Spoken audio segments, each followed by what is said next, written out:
A situation that started bad just gets worse and worse and worse. The World Trade Center, South Tower, which was hit by a plane and wrecked by an explosion approximately an hour ago, has totally collapsed. What happened?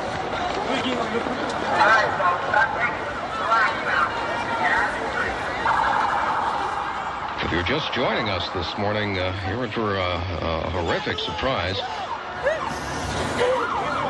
The scene here is just one right out of one of the movies you would see in Hollywood. People walking around with cell phones in tears, holding their heads, looking up at what's left of the World Trade Center and just shaking their heads in disbelief. Out on the street, everyone knew what just happened. The South Tower was gone. They saw it collapse and ran.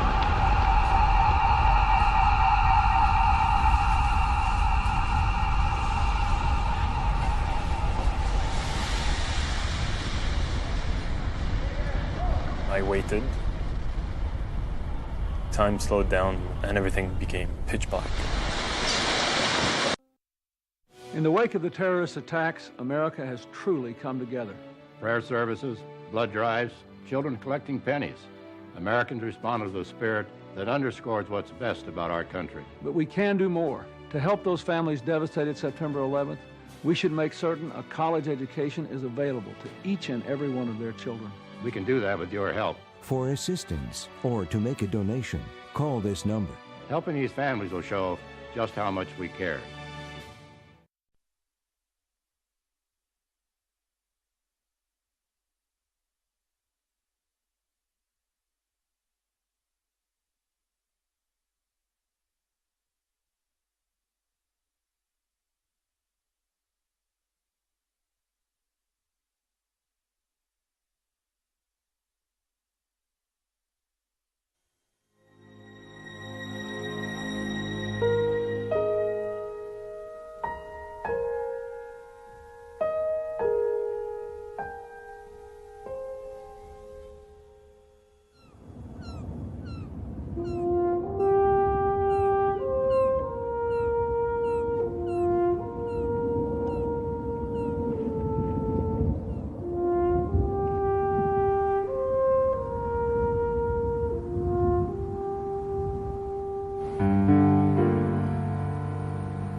When you work in a firehouse 7 blocks from the 2 tallest buildings in New York, you get to know every step, every staircase, every story. Good morning, Jim. Couldn't get too close to that razor blade. I'm James Hanlon. I've been a New York City firefighter for 9 years at Ladder 1 downtown.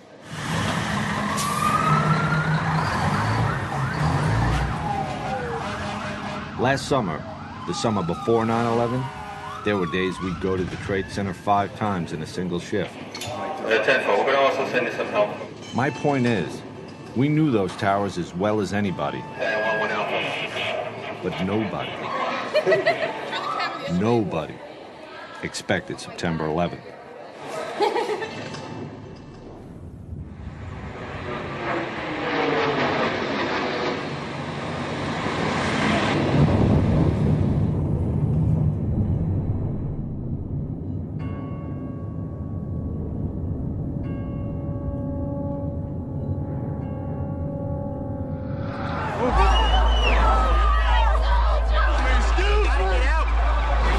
Go to the Trade Center.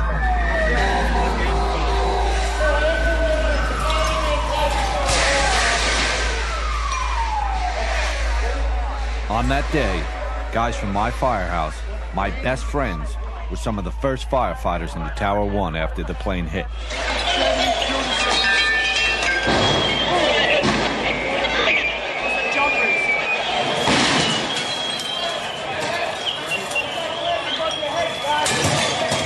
What they did that day, what everyone there did, was remarkable. Chief! And almost as remarkable It was captured on videotape, inside the tower, beginning to end.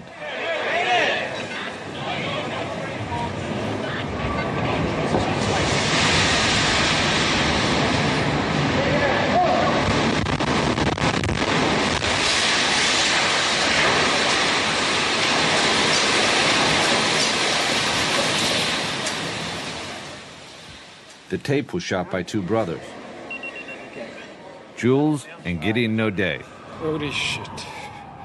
They're documentary filmmakers and old friends of mine. I don't know. They always say there is always a witness for history, I guess. That day we were chosen to be the witness.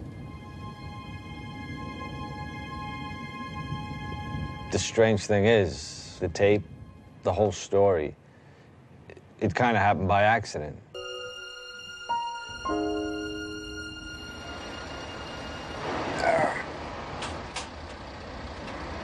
So go straight up right now.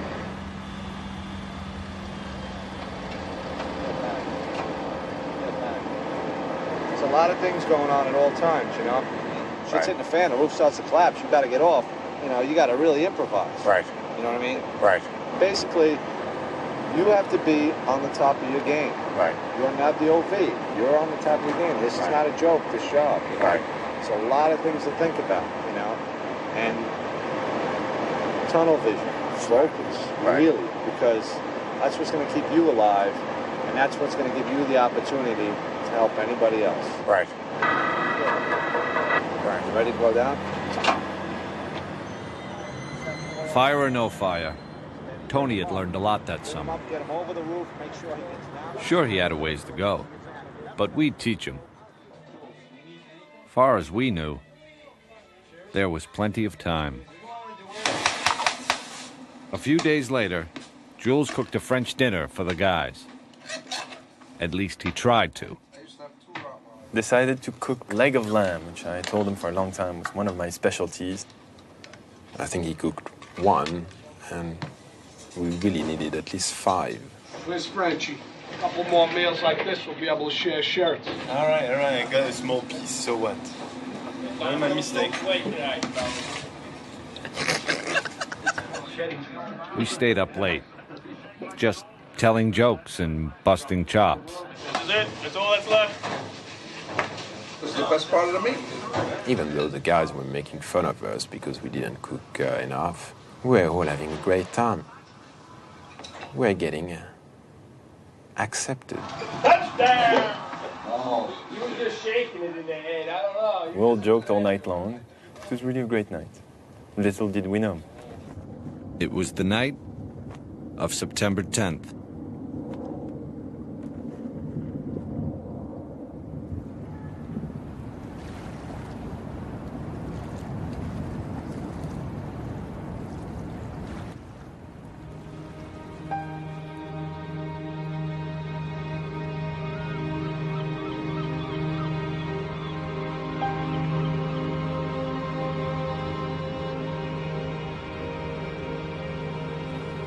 Beautiful day today, sunshine throughout, low humidity, really a splendid September day. The afternoon temperature about 80 degrees, great weather for the primary election.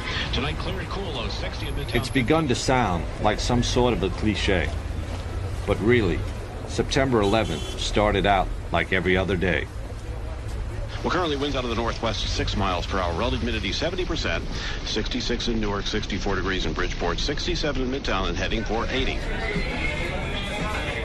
8 o'clock in the morning. Don't throw the fat away. The day guys were just coming in.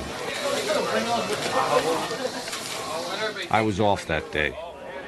13 guys from my firehouse were on. Whoa! What happened? Around 8:30. Ladder. I believe the run came in. Get the run for the gas leak, or an odor of gas in the street, actually, I think it was. It's just Lispinard and Church, odor of gas. And we responded. Arrived in minutes. Yeah, I don't think anything of it. You get on the rig, you go, you say, all right, it's an odor of gas. Jules was riding with the battalion chief, Joseph Pfeiffer, videotaping. It was just another call, and I'm riding with the battalion chief. It was basically camera practice. See, Jules had only been shooting for a few weeks. Before that, Gideon was the main cameraman. Every time the battalion goes, I go. You know, I just need to practice, so I shoot.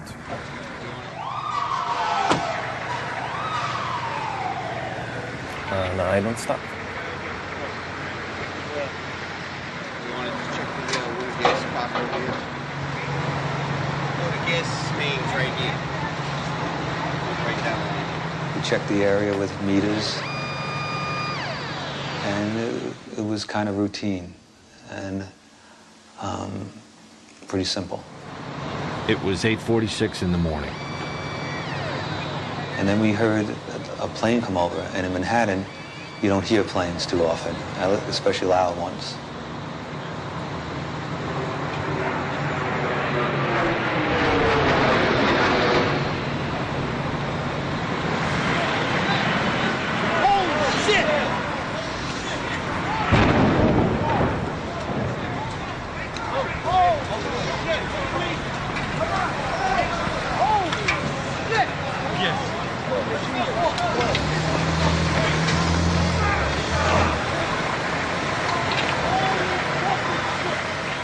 Right then and there, I knew that this was going to be the worst day of my life as a firefighter.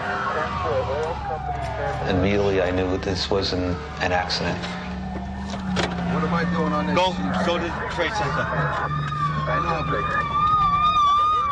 We knew, this was going to be something unusual, something tough, but it would be something we could handle or at least deal with. Oh my God! That looked like a direct attack.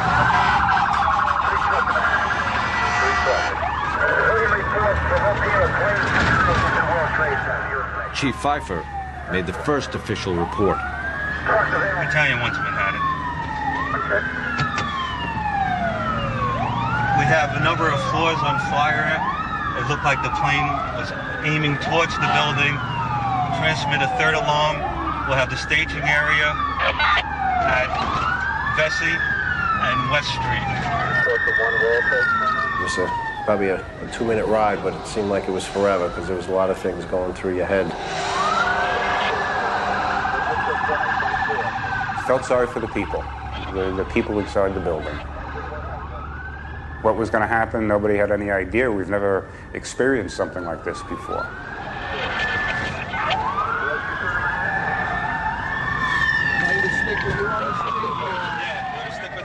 Everyone we was passing was looking up. It's like the world just stopped. We are just currently getting a look at the World Trade Center. We have something that has happened here. Flame and an awful lot of smoke from one of the towers. Whatever has occurred has just occurred within minutes, and we are trying to determine exactly what time. Where you are, Chief? Want me right in there? Go right in front. As we swung around in front of World Trade, my mind tells me, wow, this is bad. What do we do? Like, what do we do for this?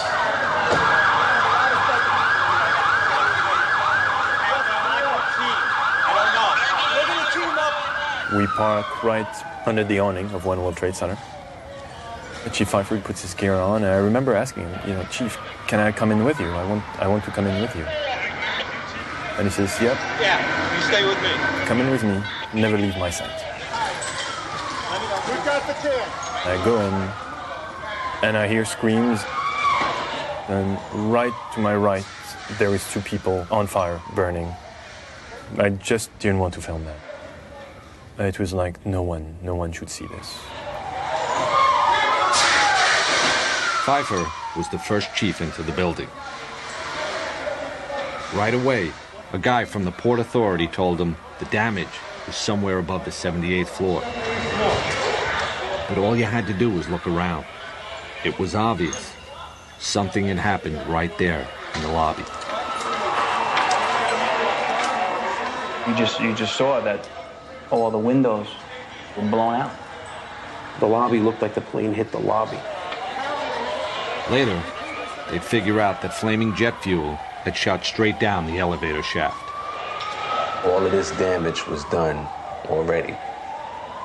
People was all over the place.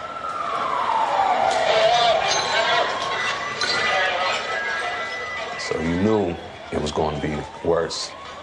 when we got upstairs. Flames are shooting out. Smoke is pouring out. I want you to get an engine and team up. Just get an offside line. Walk to 7. Okay, I want you to go any higher than 70. My main concern was we had 20 floors of people above. And we had to figure out a way to get them out.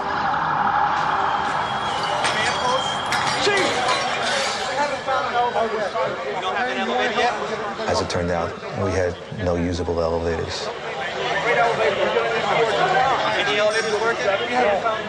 With the elevators out, there was only one way to get up there. Walk. Companies come in. You see them with a concerned look on their face. And they're sent up.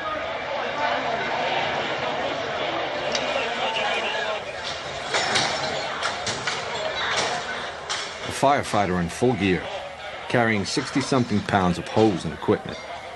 Takes about a minute to climb one flight of stairs. These guys were looking at 80 stories just to get there. Then they'd start working. I felt the mood that we were going to put the fire out. Everyone seemed to be confident. I know I was. You basically looked at it and said, okay, we got 10, 20 stories of fire. You know, we'll deal with it. We'll get up there. You know, we'll get to it. There are fire crews just screaming into this area from every conceivable direction. By this time, some of the top chiefs in the department had joined Chief Pfeiffer, running the command post, sending guys upstairs. Every time I looked around, it was new faces. Some that I recognized. I had seen Chief Pronti, great guy, white hair, mustache, the perfect grandfather that you'd like to have. I remember seeing Lieutenant Fody, who was working with 9 Engine. Said hello and then started going up. Another of the men who went up was Lieutenant Kevin Pfeiffer. He was in charge of Engine 33, and he was the chief's brother. I just remember we both looked at each other, said a few words, but it was more the look with a real concern that this was going to be something tough. It's going to be a tough job. It's going to be a long job. They'll put it out. That's what they do. The last time Jules had seen his brother was an hour ago, at the firehouse. Far as Jules knew, Gideon had followed Tony, the probie, into the tower. When we had left for the odor of gas in the street, for me, it was in the engine. And then when we arrived to the trade center, he went up immediately with the guys. So for me, my brother is going up the stairs. It turns out, Gideon was with Tony. Engine 7, ladder 1. This is Firefighter Benetatos. But Tony was still at the firehouse. Yeah. No, I was off duty. And now he'd been ordered to stay there. Everybody's been recalled. All available units must come back to the firehouse. While Tony tried to keep up with the phones, this is Firefighter Benetatos. Gideon took his camera and started walking down towards the trade center. He was sure his brother was inside, and he wanted to get to him. I remember slowly walking down to the World Trade Center. What really sticks in my mind is passing by the people and filming them and filming their astonishment.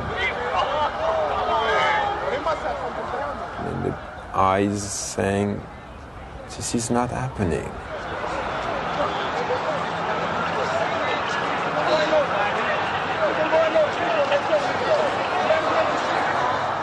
I remember tilting the camera back and forth between the people and the tower in front of me.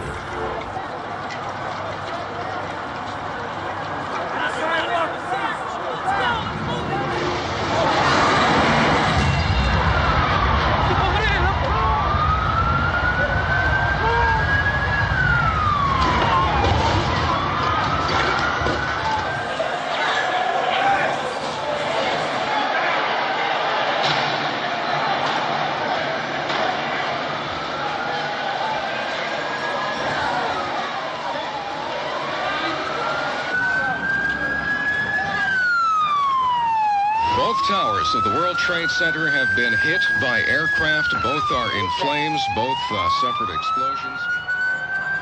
There is black smoke coming from both of the towers. It's a horrific scene here. There's debris flying through the air over the East River here into Brooklyn. What appears to be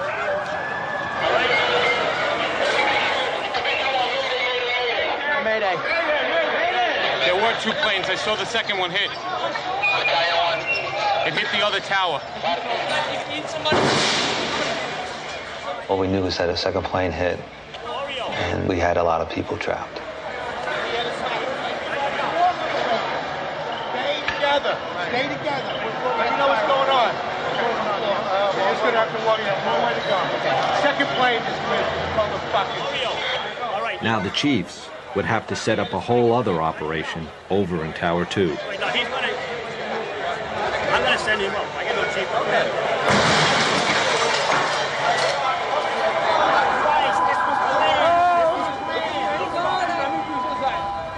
When the second plane hit, that's when we could see fear. Both of them are on fire. We could see it in everybody's eye. Tell your co-workers are with you. There were people from all over the world in these streets. Different colors, different languages. On those few blocks between the firehouse and the World Trade Center, the entire world was there. Just blow up. Two aircraft. The first one on one World Trade Center. The second one just happened. And they were all looking at the same thing and talking about the same thing and reacting the same way. You saw a plane going? A plane went straight into the building, right there into the side. Yes, how big is the plane? Yeah. That was a direct hit. Huge one. There were two planes? Yeah. There's two. One in each building. Yeah, I saw the last one. We heard boom in the whole. What are those people going to do? On the second one? All the elevators are blocked out. Yeah. Well, the staircases must still be, right?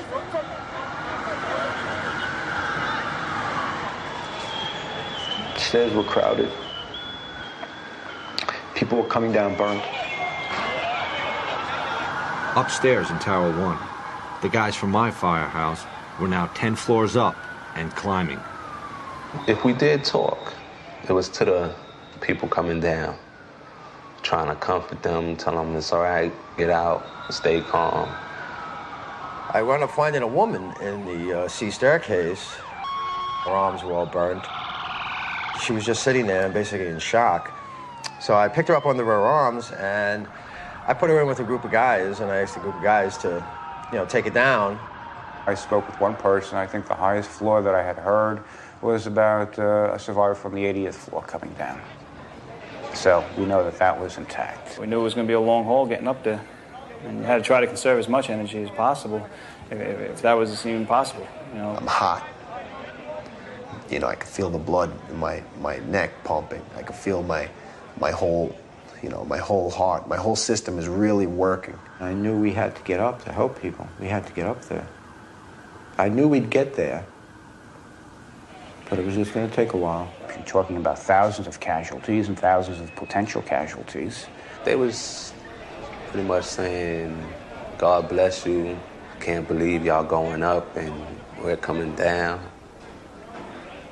People, they pretty much said, why are y'all going up there? Get out.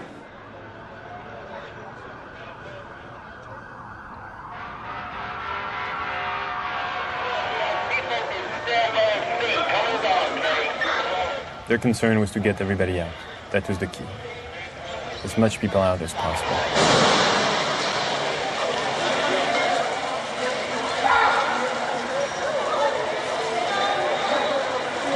Most of the people in Tower 1 came out on the mezzanine above the lobby. Then they'd get out through another building. All right, I want to use the lobby of 7 as a triage. The chiefs didn't want anyone going through the lobby doors. First, it was because debris was falling outside. Then, it was people falling. You don't see it, but you know where it is. What's that?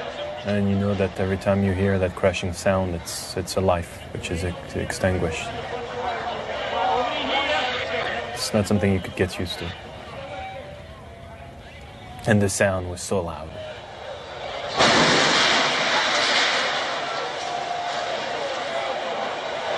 I just remember looking up, thinking, how bad is it up there that the better option is to jump?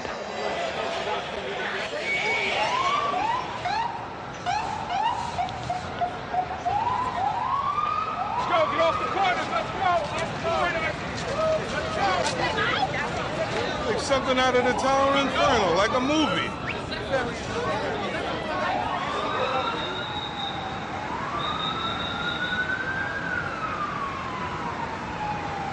Wins News Time, 9:12, a major disaster in New York City this morning.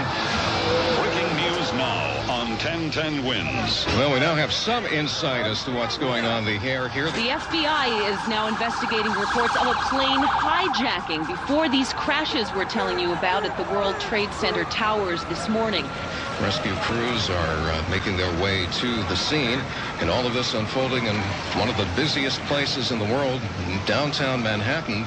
Again, both towers hit by aircraft. Again, 2 planes involved in 2 crashes into either tower of the World Trade Center at about 10 to 9 and 5 after 9 this morning.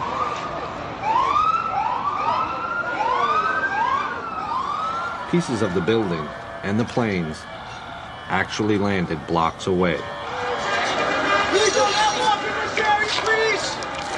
Gideon was walking with his camera when he found a chunk of the plane engine that had crashed completely through Tower 2. Don't be kicking stuff over here. This is evidence. No, you don't kick it. All right, just get out of the area. Just go. This is evidence. You're kicking stuff. What's the matter with you? That was as close as Gideon would get to the Trade Center, without a firefighter anyway.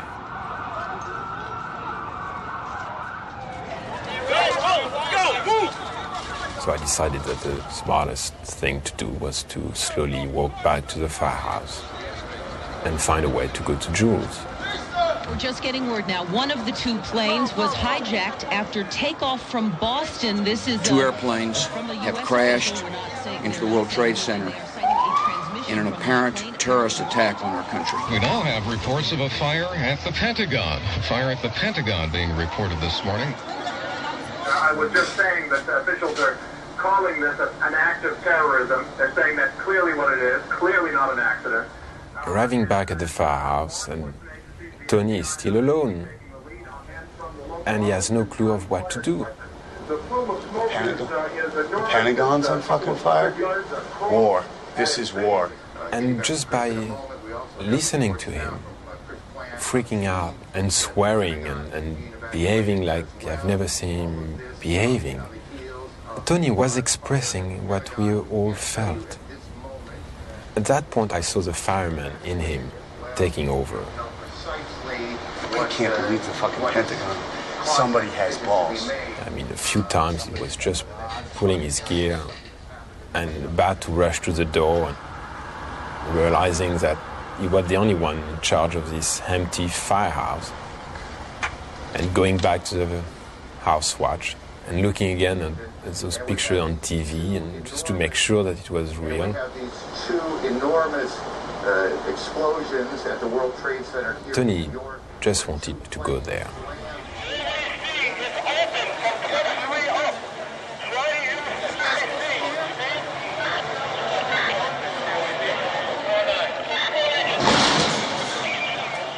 In the lobby, the chiefs were trying to run the largest rescue operation any of them had ever seen. Any unit in Tower 1 upper floor. with next to no information coming in from outside. You got a phone that's working? I think the entire world knew more than we did.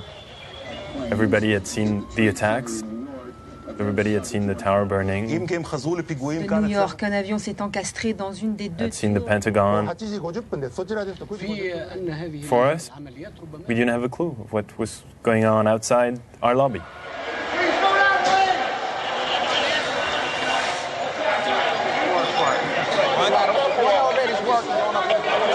What elevator's working?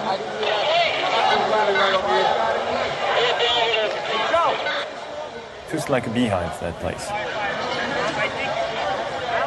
Everybody's working on the phone, everybody's working on the radio. Everybody's getting information, sending guys up, getting reports. And just trying to get this thing under control.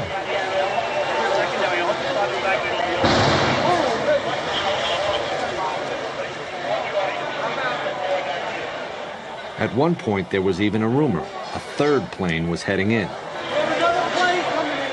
You got to remember, at that moment, anything seemed possible. Other than NYPD, Port Authority, police, and the military. And I need that done now. Another fucking plane. Strategy to get as many people out of the building, let it burn up. We ain't putting this in. We got a lot of people with us, so we got to get these people out. That's the priority. On top of everything else, just talking to the guys in the stairwells was tough. Fort David to Battalion 7. The tower's internal communication setup had been knocked out by the crash. That left fire department radio. Suddenly, you have hundreds and hundreds of firefighters that have radios.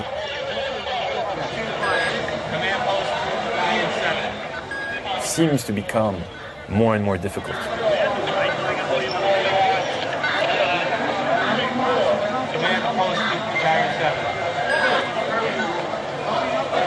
OEM1 to base.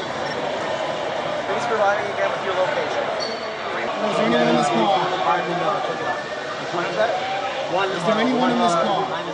You had one guy from the WTC who was trying frantically to reach anyone on the elevators. 69 car. Anyone in this car? Oh, is there anyone in this car? And going through the list, Hello, is there anyone in this car? and there's about 98 elevators in the World Trade Center. 70 kind of recall capability. Can't speak. In the middle of all this, suddenly an elevator opens up. And you see people not having a clue of what's going on, because they've been stuck in there since the first plane hit.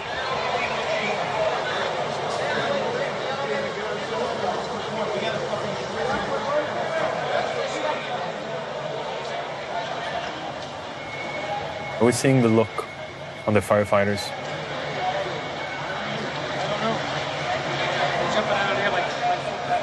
It was not fear, it was what's going on. Disbelief. That made me panic a little bit.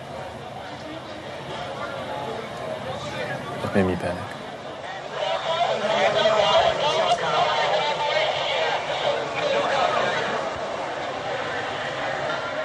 It was the first time I had seen Father Judge, the chaplain, as he's called. He was in the lobby with us, and I could tell that he was praying. You know, Father Judd, he would at least make eye contact with you and kind of give you a reassuring look. That wasn't occurring, almost like he knew that this was not good.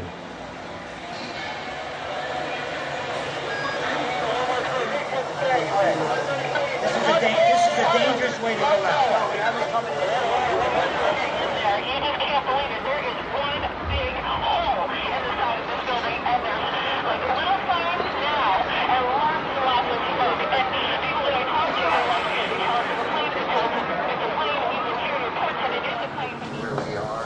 Back at the firehouse, off-duty guys were starting to show up. You know, we're just waiting. right now. What's that? We're just waiting right now. Tony he just had one thing in his mind. This is bad.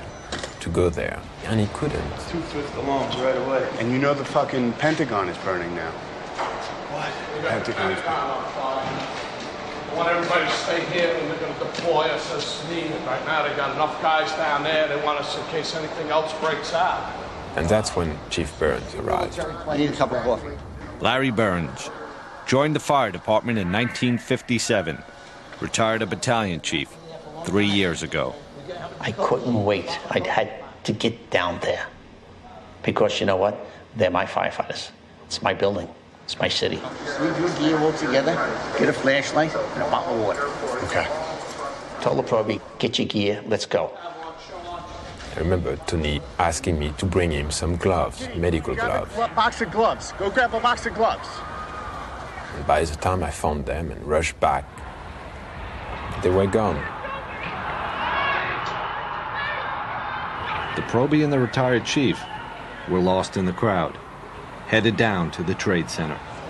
Oh, Lord. I think at that point, the lobby was pretty empty. There were just a few of us in the lobby, and we were discussing tactics. This is Tower 1. This is Tower 1. What a big one here. Some of the outlying companies didn't know what Tower 1 was and Tower 2. So we were just trying to help them out by writing it on the desk to make it obvious to people. It was just before 10 o'clock. A little over an hour since the first plane hit. Firefighters from all over the city were inside those towers. Hundreds of them.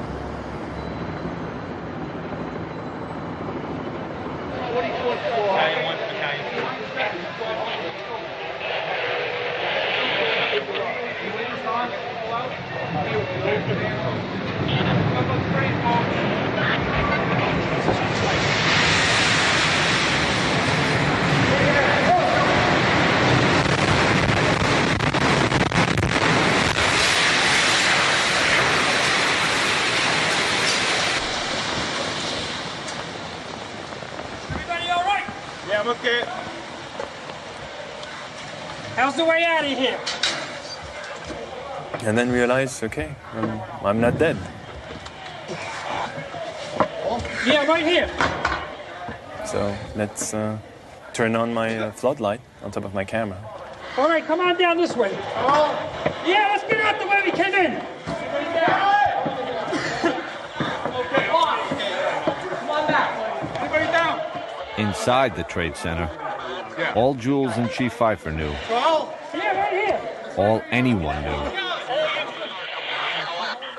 was that something had gone terribly wrong. Go right. No, come in. They asked me, you with the light, to help us out. We gotta get everybody out. It was pointing my light wherever they needed. Where's Chief Cowan? Right here. Where's Chief Cowan?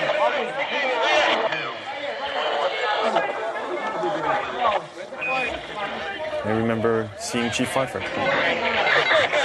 Command post Tower 1. To all units. Evacuate the building. Command post to all units. He gave it right away, very calm, didn't wait. And it was, for him, it was a precaution. It was, okay, something wrong is happening. Let's get everybody out. Where's that flashlight? From the tone of his voice, I knew that it was no normal thing. I knew it was time to leave. I remember saying to the guys, well, it's we're on our own now. And for the first time, I looked in someone else's eyes and saw fear, which you don't see with the firemen. We orderly evacuated. It was such a long walk, 21, 17, 16, 15, 14, 13. And I was going down the stairs. I could remember a fireman resting on the landing and telling them, you know, we've heard a mayday, get out of the building. And, I don't think they, a lot of them, I know for a fact, did not take it serious. You start to feel your anxiety build up and take a deep breath and you say, it's gonna be all right. Let's just keep going. Our brothers ahead of me, brothers behind me. We're in this together, we're fighting together, and we're gonna do what we have to do. Sarge? Hey, Pete! Come on. Pete! I was not even consciously filming. I was just had my camera by my side and pointing the light wherever they needed my light to actually help someone. And then I realized it was Father Judge. Hey, guys, here, we need a hand here. We saw him lying at the base of the escalator where we were. And I removed his white collar and I opened up his shirt. And I remember checking for his pulse and realizing at that time he was gone. All right, we got 4 guys. I'm here. Where's Chief Hayden? Up the escalator right here. Come on. Up it right here. Come on. Top of the escalator. Top of the escalator? Top of the escalator.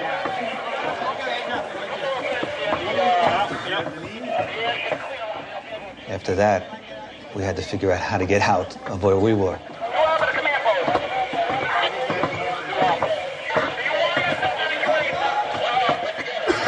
Because if you go out this way, right where we are now, people are still jumping, debris still falling, and it's too dangerous. You cannot go out this way. World Trade Center, we took a hit on that last explosion. Command post is being evacuated this time.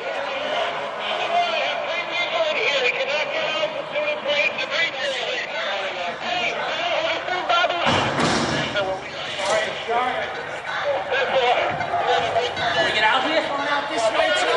Try and go across. Chief Pfeiffer tells the people carrying Father Judge, okay, stay here. Which way? I told him that I'll be back and wait here and I'll see if the bridge is still here. Chief Pfeiffer went to check one of the footbridges leading out of the Trade Center. If it was still standing, it'd be their best way out. What are we going to do? There's no way to get home.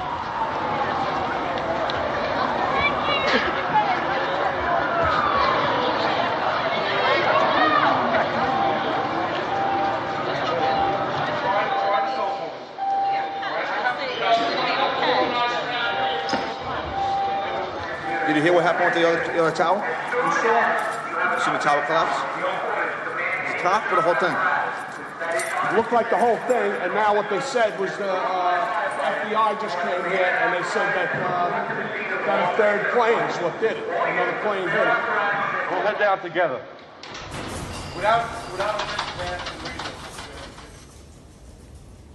And now I wonder for the first time if Julie's still alive. I never thought about it before. Honey, it's a terrible, terrible day. I'm sure they're happy. I realized that Jules could be dead at that very moment. And I was feeling so responsible. I was the one who put him in this situation.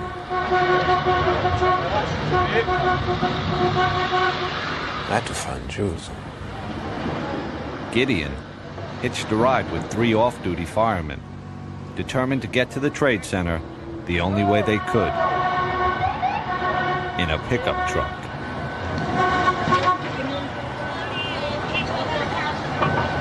Billy Cosgrove! You sure that people come in here, man?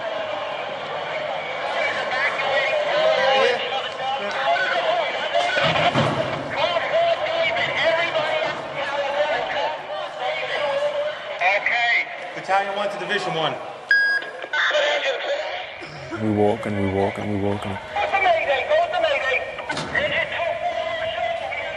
there are maydays being given, and we start to figure out, okay, We should be able to get out here. it's much be worse than we think, because you cannot have that many maydays and all that dust and that noise.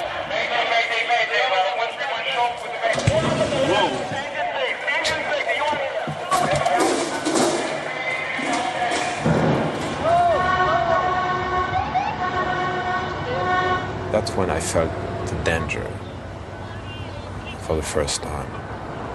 It was all around you. I mean, every single cell of your body was telling you, you should not be here. The scenery was radically different. I mean, it was this white powder everywhere. Just a few people here and there. Take yourself his mask. Get masked, we get an extra cylinder, and then we're gonna go in. And this kind of silence.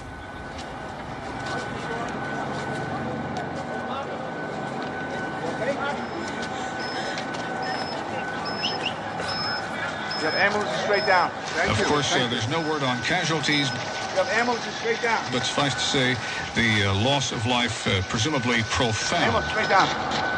Ambulance straight down. Of course, at this point, everyone's concern is just getting north, getting away from the World Trade Center, as well as finding out where their families are. The south tower of the World Trade Center just minutes ago collapsed to the ground. Only one tower is standing at this point. I have a direct line of sight to what is left of the World Trade Center. The fire continues to burn. I can see the flames through the thick smoke.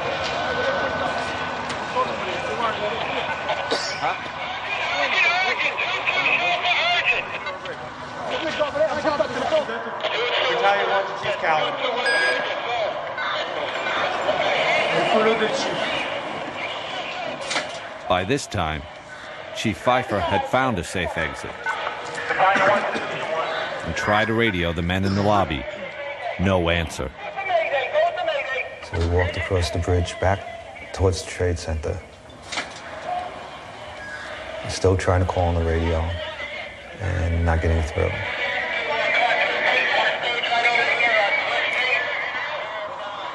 The guys that we had left there, they're not there anymore. They had already gone out another way, carrying the body of Father Michael Judge down the street to St. Peter's Church.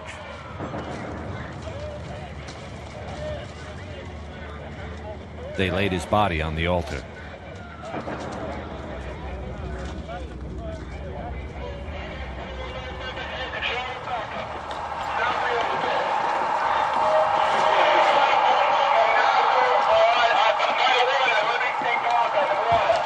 The chief, his aide Eddie Fahey, and Jules walked outside, underneath the footbridge they just crossed, and into a scene that none of them could even comprehend.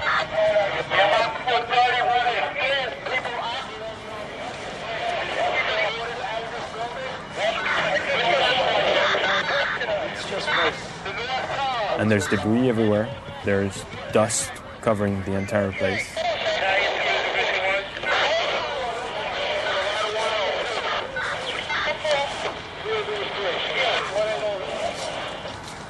And we look, and the tower's here, so it's okay.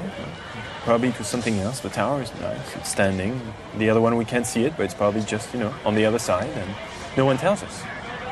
We have no clue. Where the Trade Center was just covered with smoke.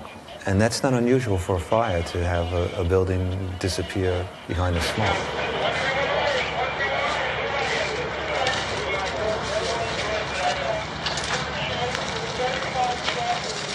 And then was it just a sense that this wasn't a good place to stay.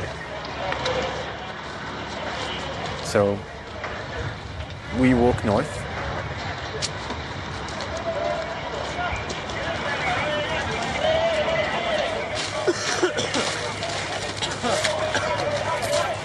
Just trying to figure out what took place here, and then try to gain some control.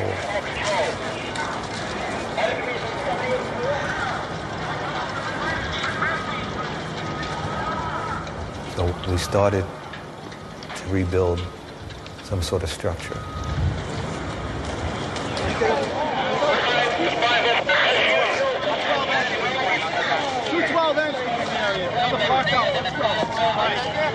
We got everybody out of the lobby. It was in the lobby. Chief Pfeiffer's priority was to set up a new command post and find his men. Right now, they were coming down the stairs. At some point, I started to run. I don't even know if I was touching stairs on my way down. When I got about to 3 or 2 is when I started to think of my family, you know. So I got to get out of here. When we got out to the lobby, it was unbelievable. Nobody was around the command station. There was nobody at the command station. It looked like the end of the world. I joked about it. I said the command post was abandoned. The board was set up and nobody was there. I said, oh, this is not a good sign.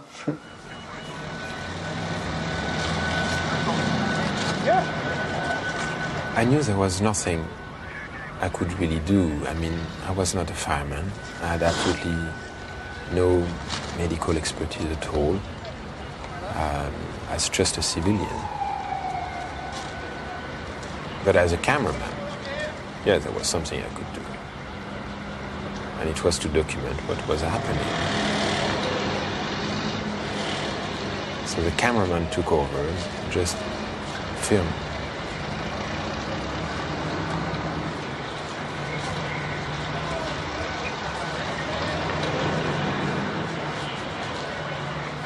Gideon had made his way as close to the tower as he could.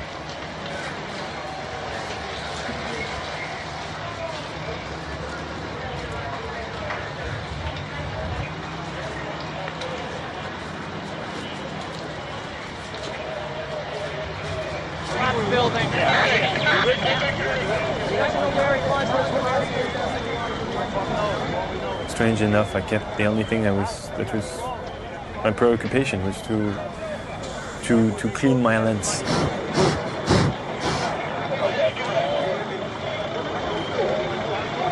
I don't know if it was a way for me to try to focus on something so I can stay away from the horror of the reality, but that was just my obsession, was that my lens needs to be cleaned.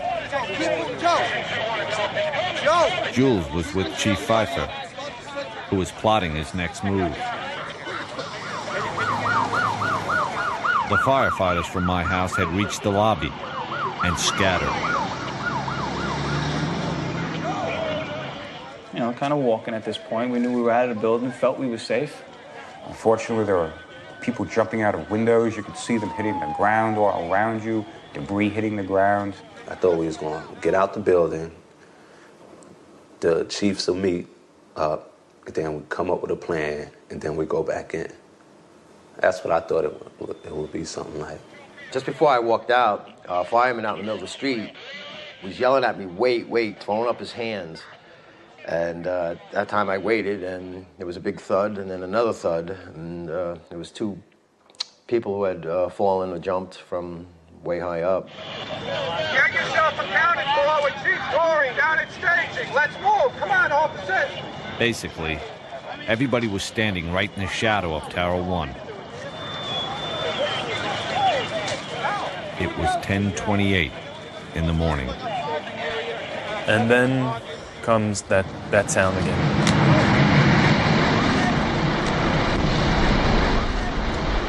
And I don't even have time to think at that point. I just run.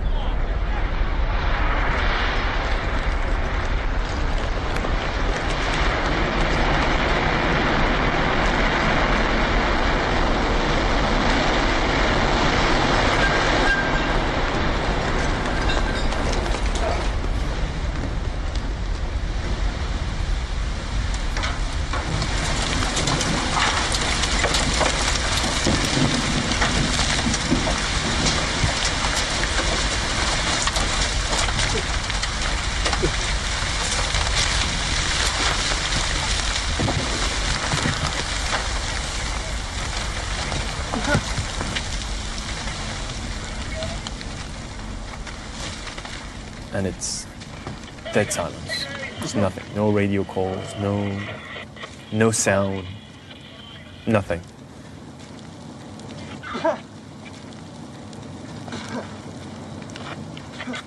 And I feel the person who was on top of me get up. Get out of here. You with me? Yeah. And I recognize it's Chief Pfeiffer's voice. And I just realized it's just, you know, it jumped on top of me to protect me from all this. What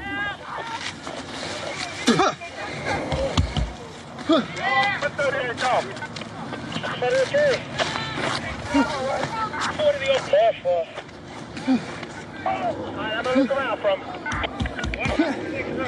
Chief officer said, okay, let's go now. And we get up. The dust starts to clear because the wind was blowing in the opposite direction.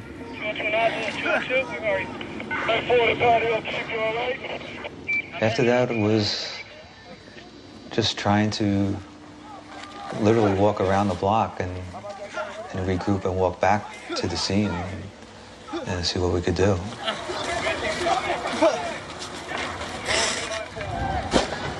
Less than a block away, Gideon was still in darkness. The pounding stopped, and you realize now that you just can't breathe anymore. We need help! Let's go before the car blow up! This way! Let's go before the cars blow up! At that point, I realized that I was going to die. Let's go! We're over here behind the SU truck! This way! Keep shouting! Right here! Come to the truck! Come on, we gotta get out of here. Let's go! You gotta fucking move, man. This way! And the only thing I could think about was Jules. And I remember telling myself that if I would survive that, I would be a better brother. Yeah, let's go, you can make it. Help him! Quickly, it's right here. He weighs 400 pounds, dude. You get over here. We're not going to leave here. He's not standing. You need to come over here and fucking help. The last person Gideon had filmed was now lying in the middle of the street. Grab his leg. Buddy, where's he up? This guy must have been standing outside in the street when everything collapsed. And he survived it. And with the help of an FBI agent, he walked him to safety. And we can't see a thing. You have to walk, sir. You have to walk. You're almost there. Almost there. Come on. Yeah. And he would pass out every second. So it was very difficult to carry him. Thank you, Lord. Now. Moses! Do you have some water, something to drink? Thanks. Open your mouth, because I need the water too. Open it up. Thanks. I had been in this street 3 times in the last hour. The first time it was full of people. The second time everybody was running away from it. And the third time, getting out of the last collapse, there was just nobody. And everything was white. Everything was covered by the dust.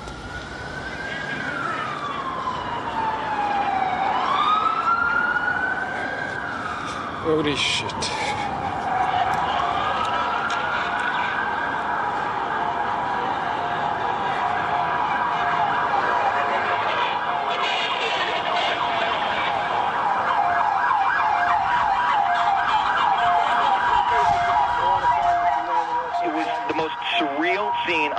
Seen. I cannot describe what took place. It is a scene just not to be believed. The smoke's still billowing. What we do have is a lockdown. You can't get in, you can't get out, you can't go up, you can't go down. I see that I'm still in the middle of the street, and I see there is a little deli. It seems to be open in the corner. Yeah, we can't go too now. Oh, okay. Hey, guys.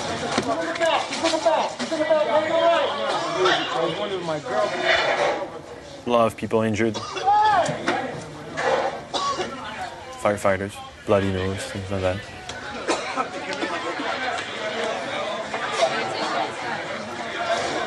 And then it hits me.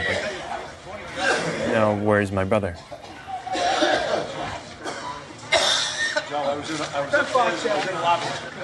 Go back here.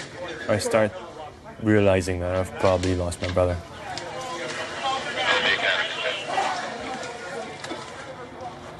So I try to go back to the World Trade Center. I need to go find my brother.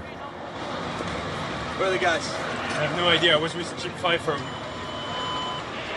And I'm in the middle of the street walking, and a cop approached me and says, you know, who are you with?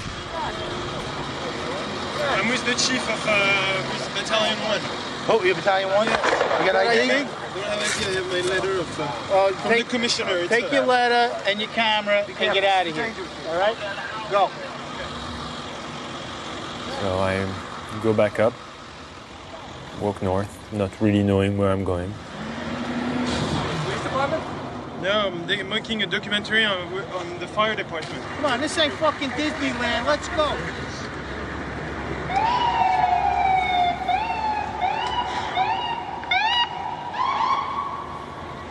And after a while, I said, you know, there's nothing I can do here.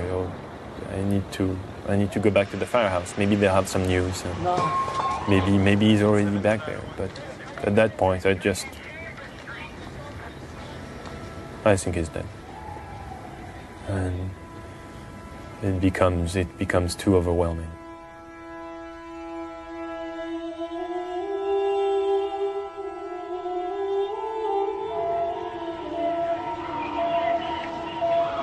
Walking back to the firehouse and not trying to think for 1 second about troops. That was too much.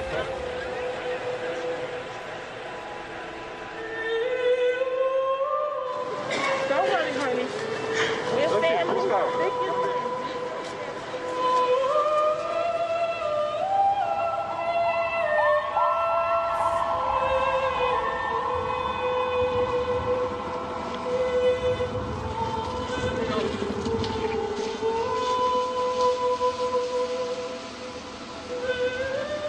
Everyone's asking me, what happened? What happened? I said, hell.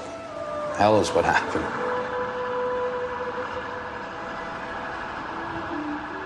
It just came down, and it wasn't supposed to come down.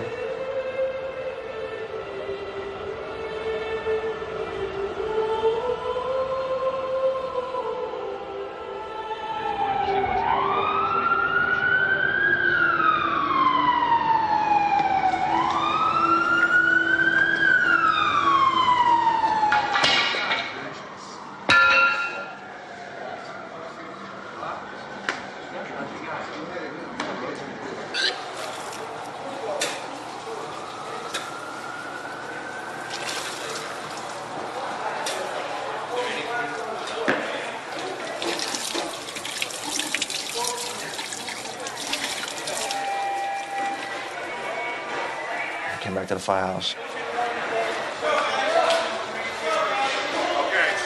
Very emotional. A lot of guys are crying. I'm crying.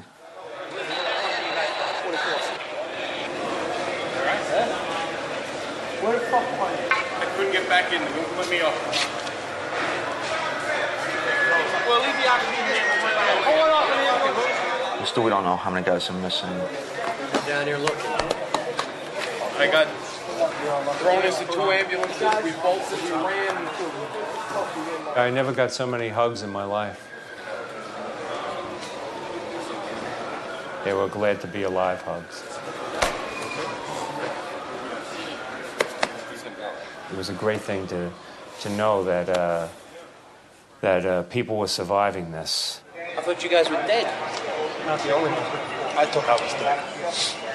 We lost so much in that 2-hour period. How you doing, all right? We felt like we got the hell kicked out of us. Shot, I don't know what to do, man. Go back down there or what? Fucking get shot. Is everyone okay? You guys were in the building? Yeah. So many thoughts and emotions, and we got to call our loved ones, tell them we were okay. You made it out. You just made it out. I'm never so happy to hear my mother's voice.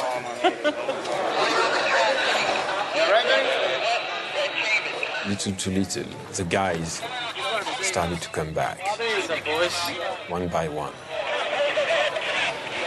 Again, the cameraman would just film. And it was just like, you heard the ground rumble, and it was just fucking debris was just chasing you. We were running, hauling ass. So it was just filming them coming back and asking them if they had seen Jews.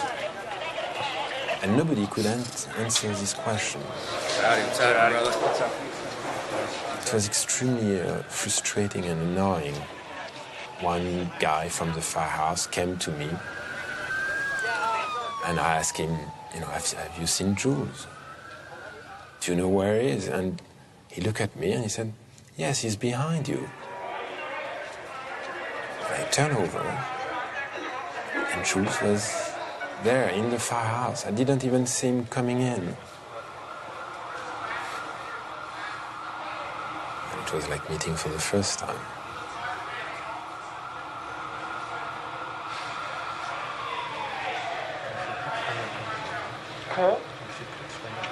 Écoutez-moi, moi j'étais en vie, je savais pas si tu étais dans le camion. I asked Jules if he's all right.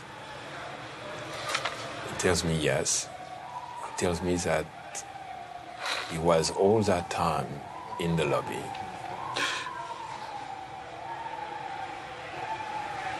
I never thought I was be so happy to meet my brother, that's for sure.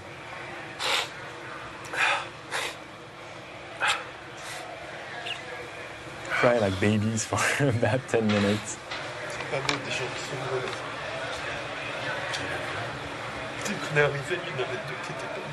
I tell him, I know now what it's like to think you're going to die.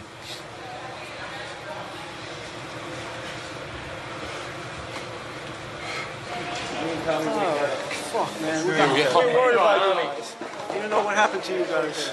Oh, God. Everybody's all right. Everybody's accounted for. Right here. You got everybody? Right here. Everybody's accounted for? You all right? What's up, Patty? I can't believe we all made it out. How did we make it out of that building? 30 seconds. Another 2 flights higher. Why am I alive?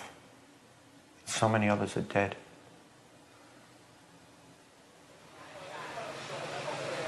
Got down to the lobby and we saw they abandoned the command post. We knew we were in trouble. We came down. It was much worse than it was when we went up. Yeah. Right? We went up and they had everything set up. We came down. It was desolate. It was like, holy shit.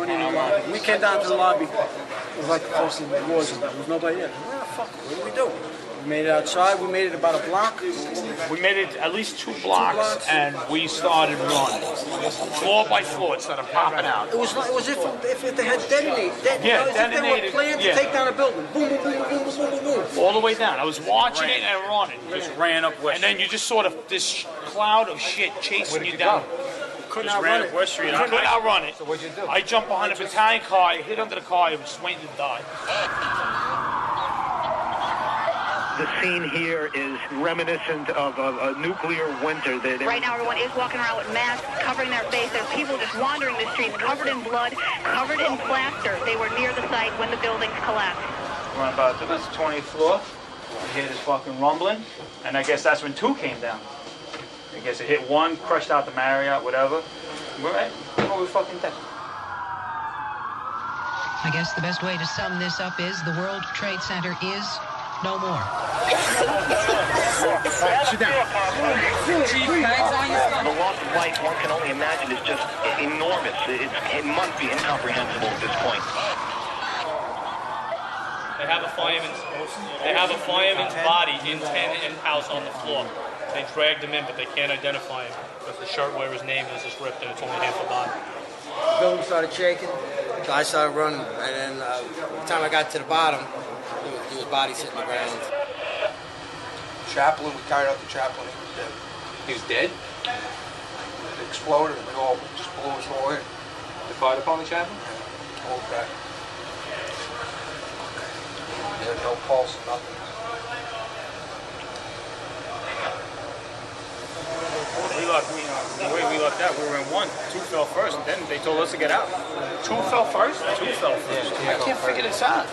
When you guys it fell while we were in the building. Yeah. That's why we were lucky. When you guys came out of the building, 2 was already gone. Yeah, really? 2 was gone when we came out of 1. Watch it on the news. 2 fell. 1 didn't fall first. That's why they were getting us out. The United States will hunt down and punish those responsible for these cowardly acts. I'm going to want a list of the New York City firefighters and officers that are willing to go back to work again. Okay, we probably won't be leaving for at least a half hour, but I want to get a list. And then Yeah, I don't know why myself and the other guys were picked to survive this. We're going to need masks down there. In a way, I feel that there must be a reason. And then we'll leave as soon as we get the order from division. What am I supposed to do to earn this? It's not easy being a survivor.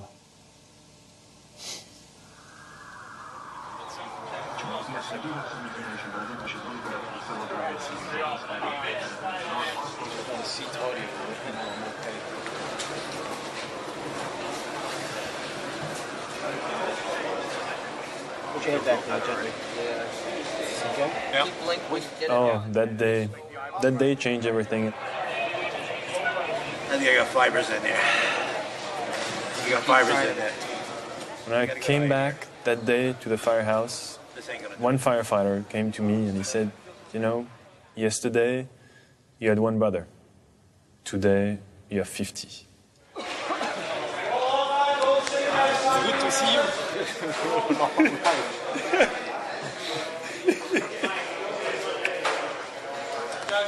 It's hard to even describe the emotions in the firehouse that day. On one hand, you celebrate. Very frightful day, man. Very happy to be here. Somehow the guys from our house, they got out.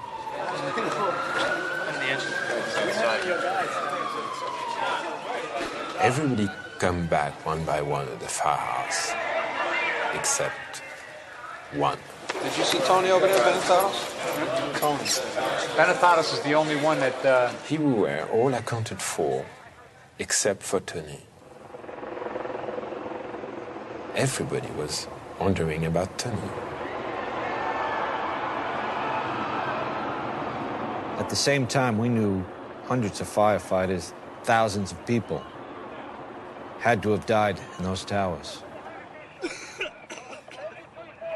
And every hour that passed, we were more certain Tony Benetatos was one of them.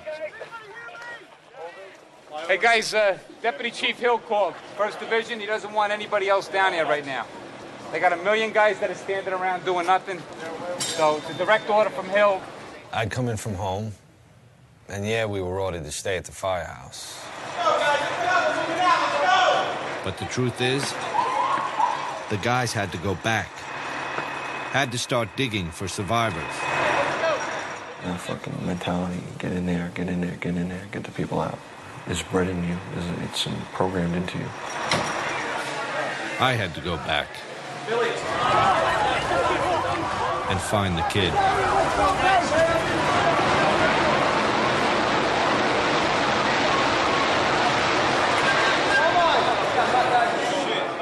It's gone, man. 17 down? I got down there just as 7 World Trade finally collapsed. Hey Rick, they've been going live with you. No sign of Tony anywhere. It had to be almost 6 o'clock. 9 hours after everything started. That Tony just walked in. I watched him like a daze. They were all like, hey, it's Benetatos, you're all right. What's wrong with your hand? Anything? No. No? Yeah. You all right? Yeah. Chill out. How you doing? You okay? Yeah, I'm all right.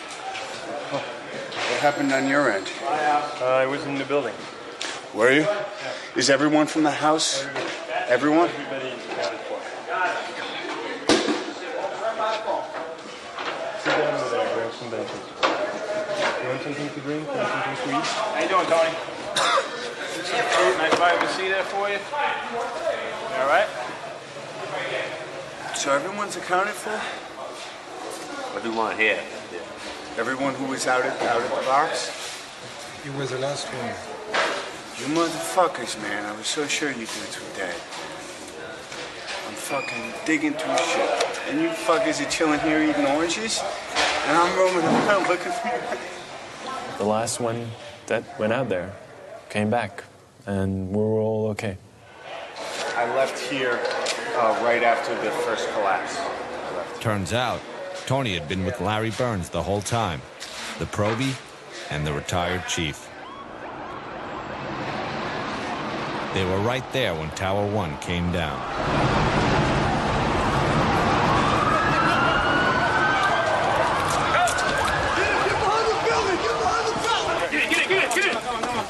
We go into the various surrounding buildings. Hello! Let me find the street! Hello! Come to the light! Trying to calm people down. Stay where you are! Stay here until you hear different. Directing people to go to the Brooklyn Bridge to get off the island. Everybody please evacuate the area immediately! There's people crying. People injured. The one that sticks out in my mind is there's a guy, his arm had gotten like severed here, and he was holding his right arm in his left as he was running. And he was screaming as I was hiking, I need a medic, I got a bad bleed. You know, and that kind of shocked me. We kept going. I checked all the rigs. There were rigs crushed, paramedic trucks covered with rubble, flipped. Fires burning everywhere, huge fires. That whole day I just searched through rubble, lifting things up, checking underneath. It was hard for him. It was very hard for him. He's only been a firefighter for, a couple of months. But he proved himself that day to all the guys, yeah.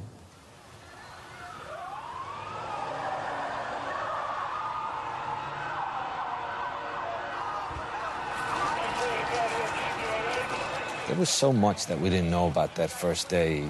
Who had attacked us, how, why. All we knew is that nothing would ever be the same. I must have saw about 7 or 8 bodies flying through the air coming from 8 floors up.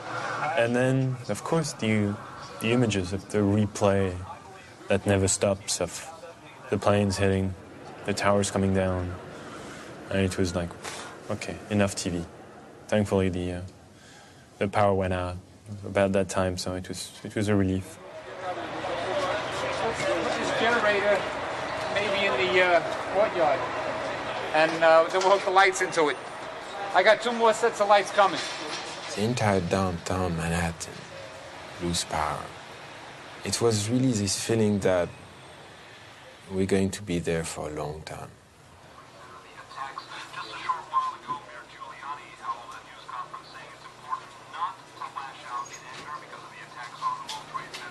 At the firehouse that night, we just tried to take it all in. It's weird, like, look at the date. 9/11. That's the date. But that's just it, the whole thing. They know we're all ready for New Year's Eve. They were all ready for this. We're all ready for that. We're not ready for September 11th. Has anybody seen the news? What else happened? You know what? I'm afraid to watch the news. So both towers are completely level. Both towers, 3 buildings are fucking completely fucking gone. 4, 5, 6, 7 is gone. They're all gone. The roof of the Marriott, we were on the roof of the Marriott. There was parts all over the fucking place. Legs, feet. It was nasty.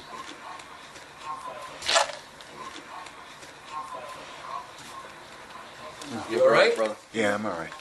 And one of the things that sticks with me more than everything I saw is I sat down next to Ted.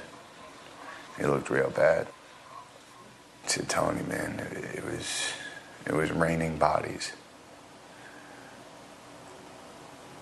And just the way he said it, man, the man had been through hell. Good evening. Today, our fellow citizens, our way of life, our very freedom came under attack in a series of deliberate and deadly terrorist acts.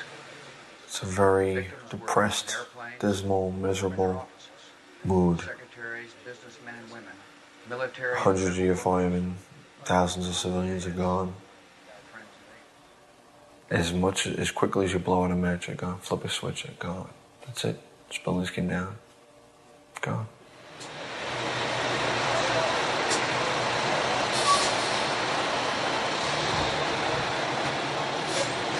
See them. It's hard to believe they're not there. They're not there. This was my first reaction. They're gone. There is no more World Trade Center. No.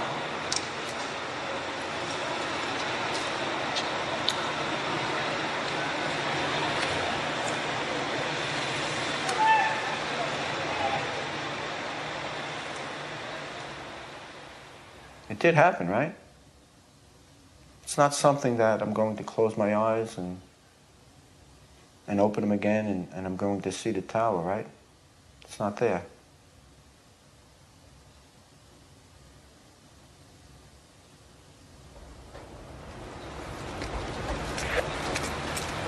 You know, and the only thing you have really, and the only thing that really kept it all together was us as a group, as a body, as a firehouse. Around midnight, we sent Tony up to lower the flag to half-mast again.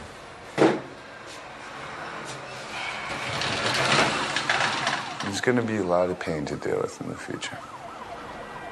I have a pretty good friend who was in my academy class in my squad, who's among the missing. A lot of guys, we all lost friends and family. I don't want to ever have to put that thing at half-mast again for the rest of my career. That's it.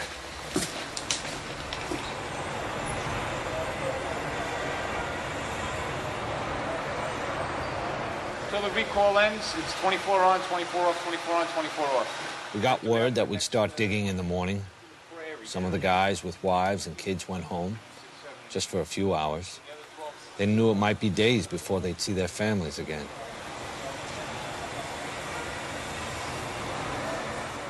My son was sleeping. I picked him up, and I put him in my bed, and I wanted him to be with me. And normally I would take him out of my bed and put him in his own bed, but this night was the opposite. He didn't mind that. He actually had a big smile on his face, and it was wonderful to see that smile again.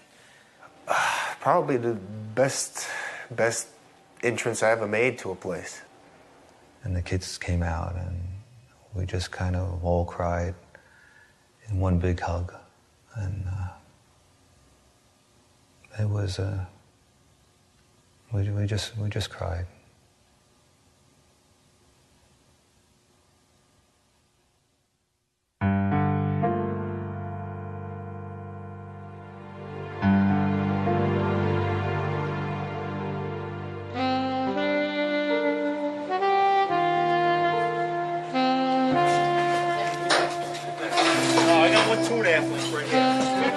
Out here, we'll step all line. Okay,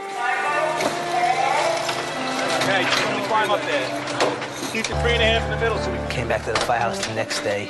I couldn't wait to get back, actually, because I wanted to get down there. I figured, well, we're going to have plenty of people that are going to be trapped, for sure. We're going to get them out. We always do.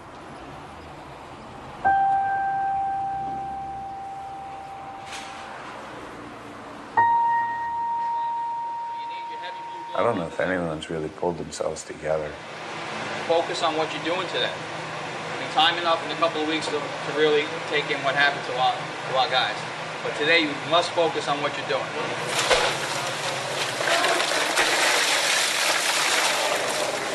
go in teams of two. One guy falls through a hole, you're gonna have a guy there that knows you fell in that hole. Let's take a ride. We're all alive. That's more than we could have possibly hoped for. So our job now is to go and do whatever needs to be done. And do it as much and as hard as we can for as long as they'll let us. Some of the guys took a city bus down to what the media was already calling Ground Zero. Hey guys, got extra surgical gloves. You guys didn't put them in your pockets. Some firemen called it the pile. For us, it was still the trade center, even if it was gone. Hey guys, if you hear 3 horns, that means something might be coming down. So keep your eyes open when you're walking around down there.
And I just realized something that I always wanted to deny, is how evil can be. I need 5 firefighters, 19 and 12. We went down there and formed up companies, 5-man and an officer. Go, let's go. We went to work right away, trying to look for survivors. Try and get some buckets back here. Buckets! Guys were digging fast, passing those buckets quick. Digging frantically. Bucket! Bucket! Hey, watch your back, guys.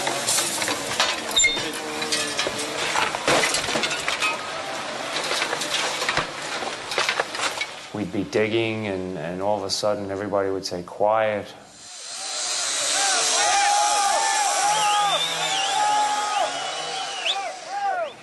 And the whole place would get quiet, and people would look.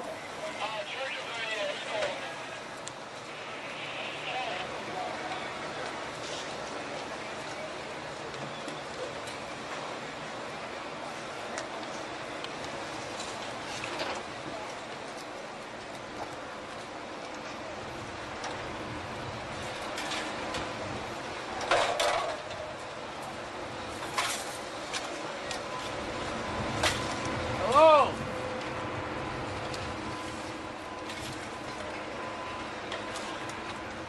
And then slowly they would go back to work and start again.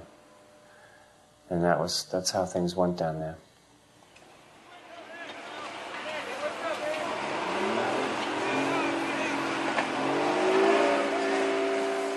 I remember the first time I went there, it was like,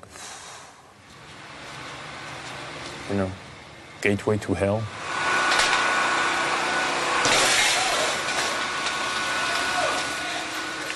You'd never know unless you were there. But the pile itself seemed to have a life of its own. It moved and shifted underneath us. Every step you took, you could fall 30 or 40 feet into a void.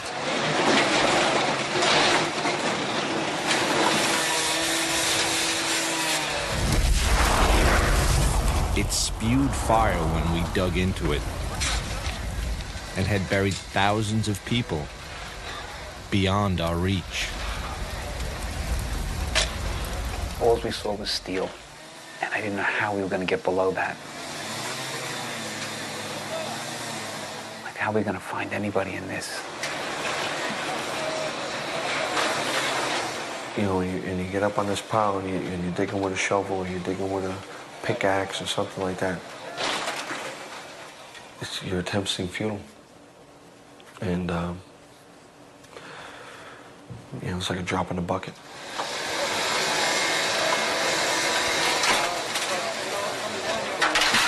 But you believed in your heart there was somebody down there. And if you could have found one person, you know, that was well worth it. Need more water! Whatever risk you were putting yourself at, just to find anybody, that's what drives the guys. So I get some buckets back here. We'd clear what we could by hand. And the iron workers would come in, cut the steel beams, and lift them out. Then we'd just start digging again.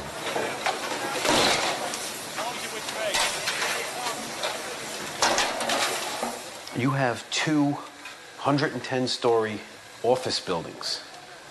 You don't find a desk. You don't find a chair. You don't find a telephone, a computer. The biggest piece of a telephone I found was half of the keypad, and it was about this big. The building collapsed to dust. How are we supposed to find anybody in this, that there's nothing left of the building? Bucket! You find a little spot, and you just keep going and digging and trying to find something. And you find a foot, and then they said the building's gonna collapse, and you run away. Go, go, go!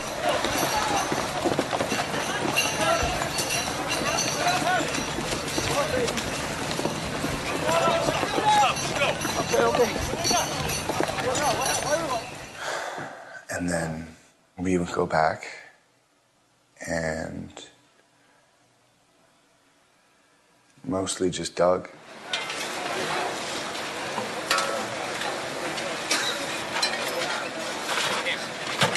We found a body.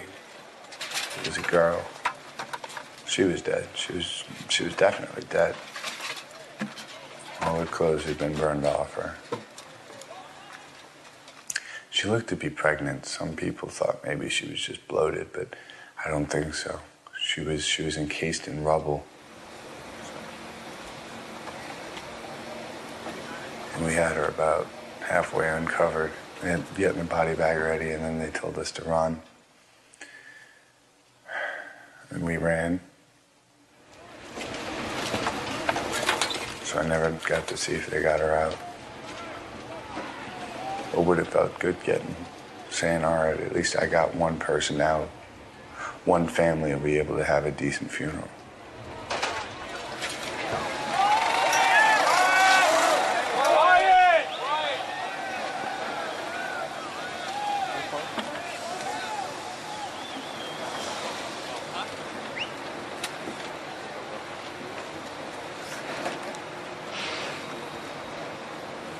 Our first shift was 24 hours. And in all that time, there was one person pulled out alive. One. It was beyond discouraging. It was even hard to understand.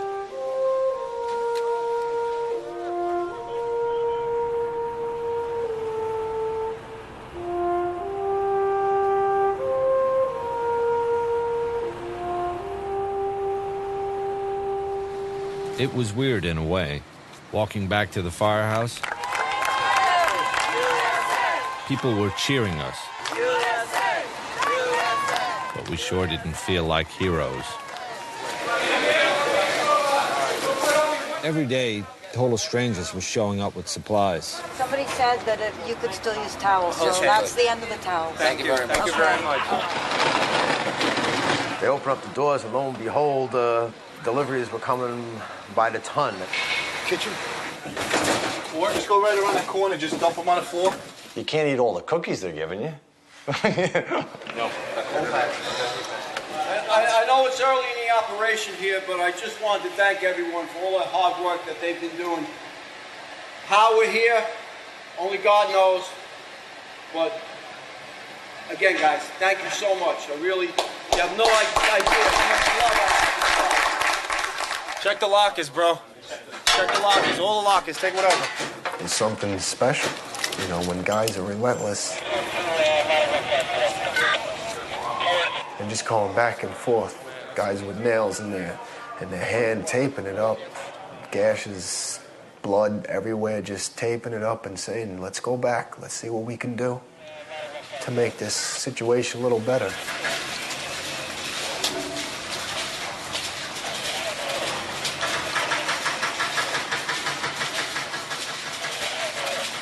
There's got to be people down there still alive. There has to be. Listen, we try to keep hope. And we look everywhere. We even crawled down into the stores and the subway tunnels underneath the site.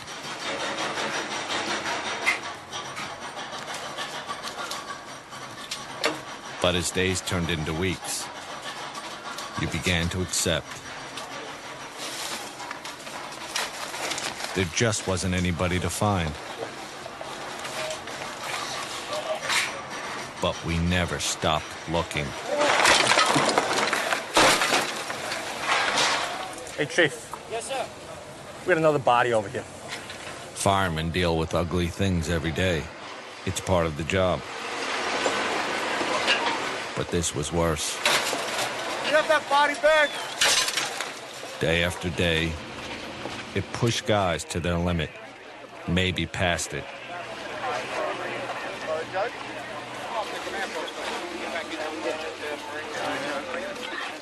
A lot of guys don't know if they're going to do the job anymore. I know it's either this or the Army now. And I like saving lives. I don't like taking them. But after what I saw, if my country decides to send me to go kill, I'll do it now. Every night around dinner time, the fire department would put out a list of firefighters confirmed dead. And every night, that list got longer. It is with regret that the department announces the deaths of the following members. Battalion Chief John P. Williamson. Firefighter William Henry. Firefighter Eric T. Allen. Firefighter Manuel Mojica. Firefighter Lawrence J. Virgilio. Firefighter Timothy Haskell. Firefighter Thomas P. Hannison. Firefighter John A. Ventura. Firefighter Sean Henry.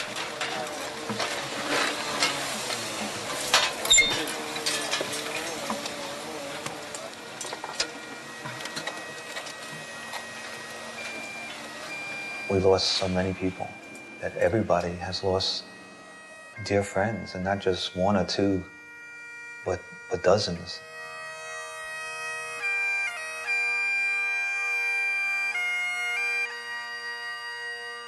Most days there was a memorial service for some guy you knew.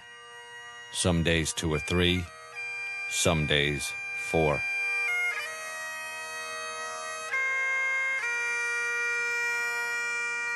One of those services was for Kevin Pfeiffer, the chief's brother.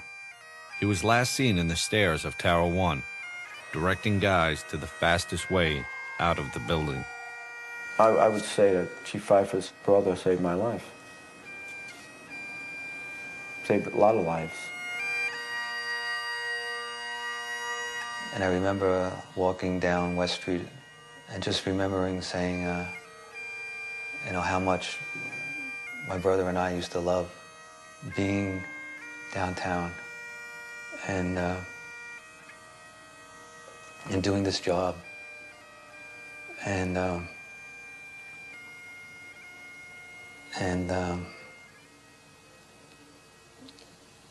how now I didn't love it anymore.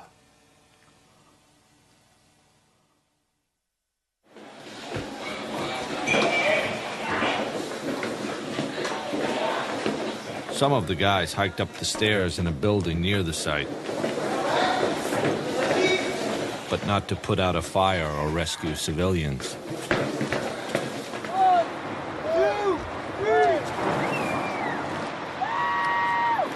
They made the climb to lift our spirits.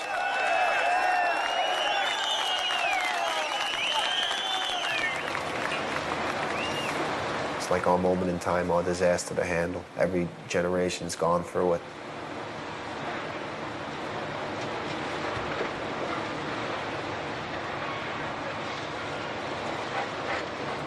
Some struggle more than others.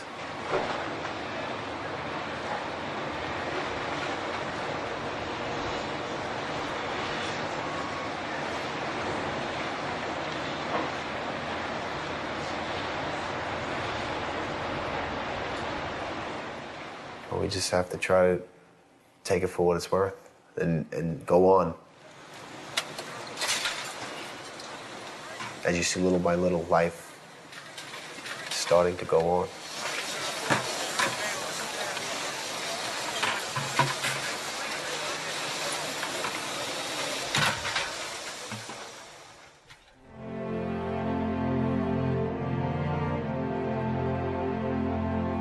A few weeks passed, and we got new rigs. Well, used rigs, to replace Engine 7 and Ladder 1. They're still buried in there somewhere, under the pile. Eventually, we started going on runs again. Feels good, though. Playing pranks again, and trying our best to love the job again. But things will never be the way they were.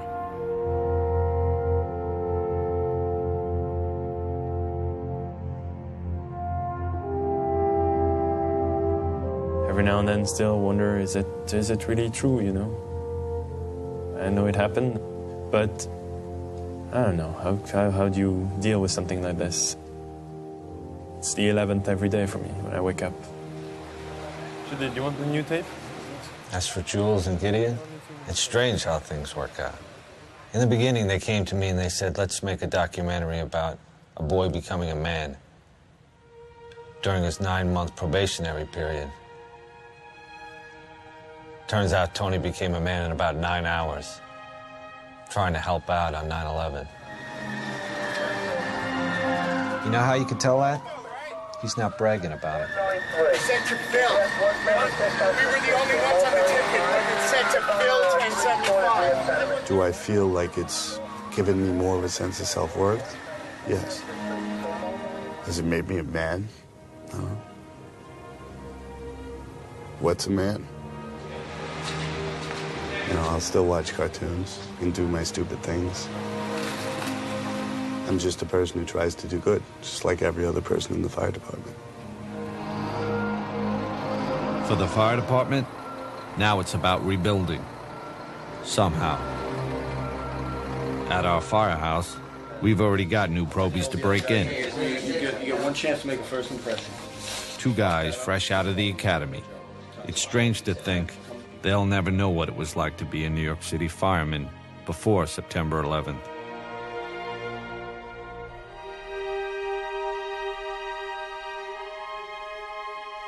And they'll never really understand what we lost that day. All we can do is tell them the stories and show them the tape.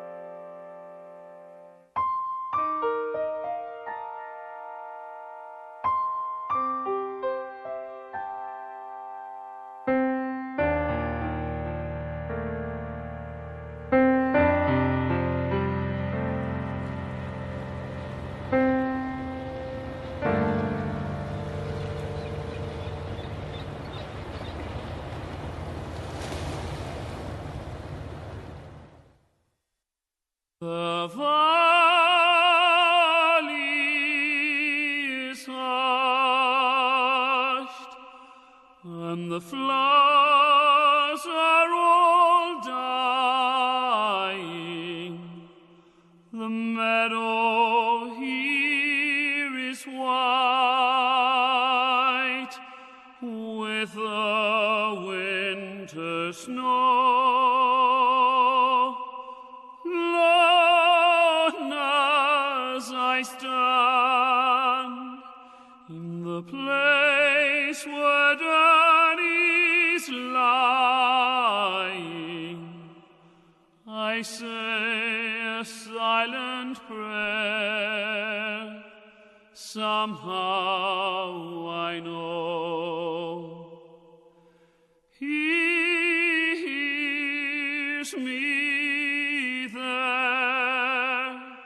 So soft I thread above him, so now he sleeps in peace.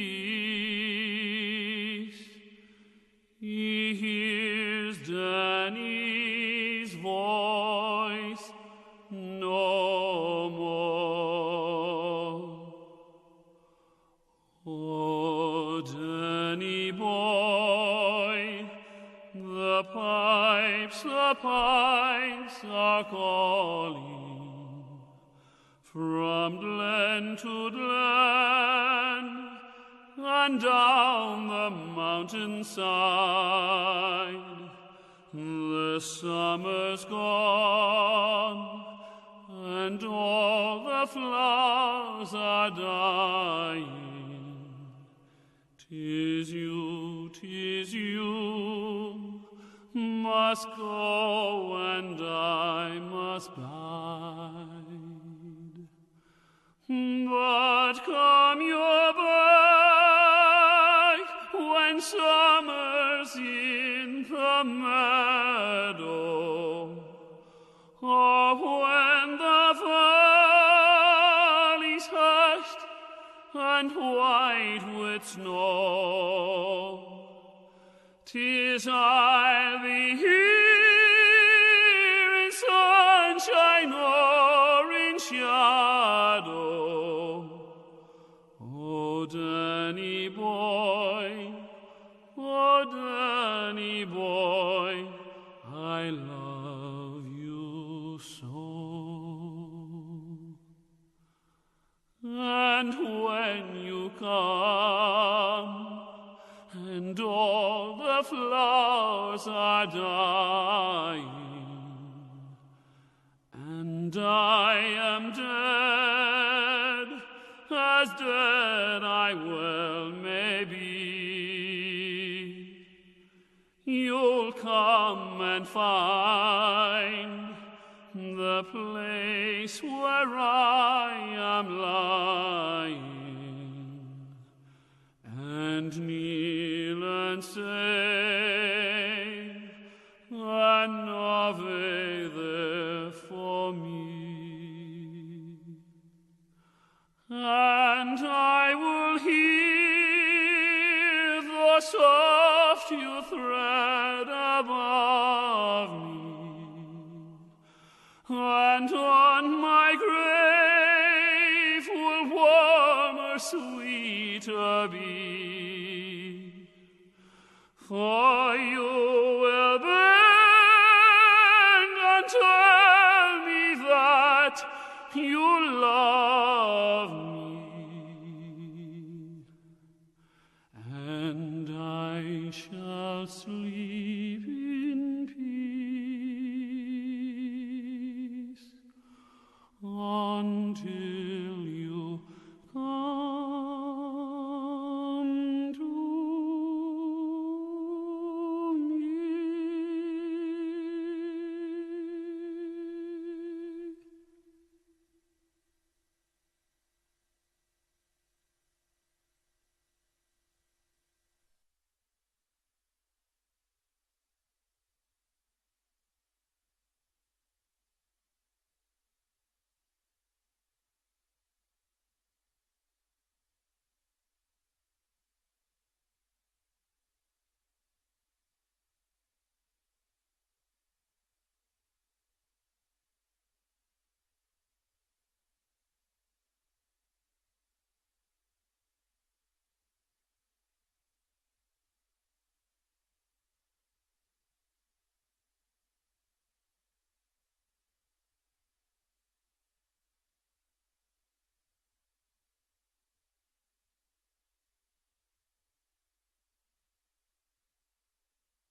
In this time of need, the American Red Cross is profoundly grateful for your generous outpouring of support.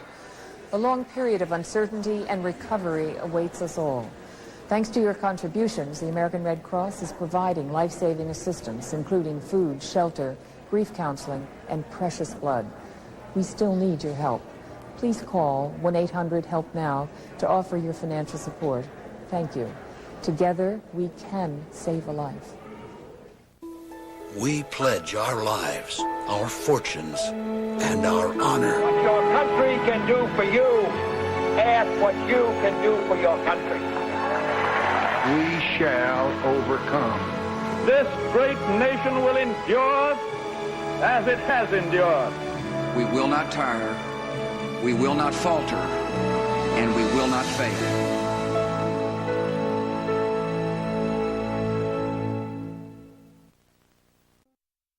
In the wake of the terrorist attacks, America has truly come together. Prayer services, blood drives, children collecting pennies. Americans responded with a spirit that underscores what's best about our country. But we can do more. To help those families devastated September 11th, we should make certain a college education is available to each and every one of their children. We can do that with your help. For assistance or to make a donation, call this number. Helping these families will show just how much we care.